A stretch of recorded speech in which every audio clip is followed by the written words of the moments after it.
With D-Day for Olympic spots looming, Hockeyroos players are determined to make every post a winner. This week's Test series against the Stars and Stripes seen as an important step on the road to London. This is another opportunity for those players to stake their claim, and we'll be looking closely at each and every performance of all our individuals. One player keen to impress is 23-year-old Queenslander Marnie Hudson. The striker returns to the Australian lineup after being sidelined for the past 2 months with a foot injury. For me, just getting back out and playing a game is a goal ticked off, so now it's just building up from there. So hopefully each game I get better and build my confidence back up again. She'll be joined by fellow Maroon Jill Dwyer, a member of the Hockeyroos development squad. With 10 international caps under her belt, the 21-year-old is now intent on adding an Olympic campaign. I'm definitely looking at London now. I'm in contention and I'm training well with all the other squad, and I don't seem to be out of place, so London's definitely on the cards. While Australia's aiming for victory over the US, coach Adam Commons says it's not the main focus.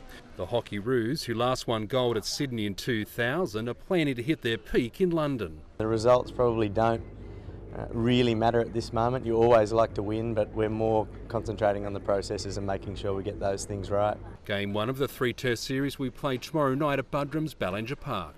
Paul Murphy, Win News.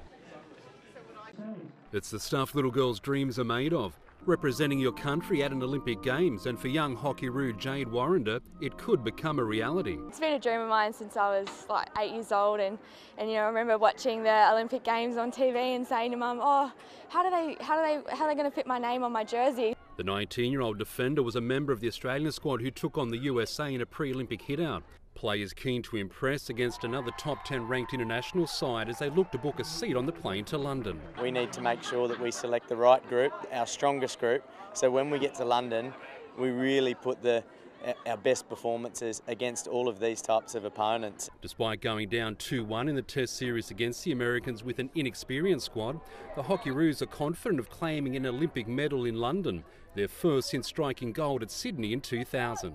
We're missing a majority of our senior players, and we can still push against a good team like this. So I think the group has a great chance to get a medal, and there is a great belief within the group that we will get a medal. Those senior players return as the side contests a series of tournaments on the road to London, including this week's 4 Nations in New Zealand.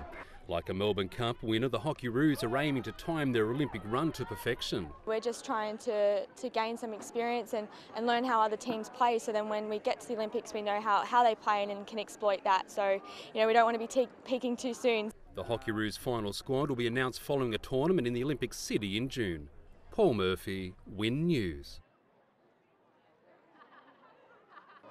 After losing the opening 2 matches of the 3 Test series, it was a fired-up Australia that took to the field in the final game. Our goal for this match was to come out aggressively and just take it to the US, and I think we accomplished that goal, and we did it with a good fashion. Striker Emily Hertz opened the scoring for the Hockeyroos in the 12th minute off the back of a well-executed penalty corner. The Australians extended their lead to 2 just minutes later when Claire Messent banked home a field goal. Jade Close rounded out the Hockeyroos scoring spree, pouncing on a short corner rebound at the 38-minute mark. Our basic skills were far better for the first 45-50 minutes. I think as we got fatigued towards the end of the match, we fell away a little. However, it was a good all-round performance. Aussie goalkeeper Rachel Lynch, an unsung hero for the home side, propelling the US attack time and again to keep the visitors scoreless. She's an experienced goalkeeper, and that's the type of performance we expect from her week in, week out. Having earlier wrapped up the series, the Americans used the final hit-out to experiment with their side as they continue their Olympic build-up. We took the opportunity to look at our line-up and try some different things, and we learned a fair bit out of it. Australia and the US now head to New Zealand for a 4 Nations tournament against the Kiwis and India. Paul Murphy, Win News.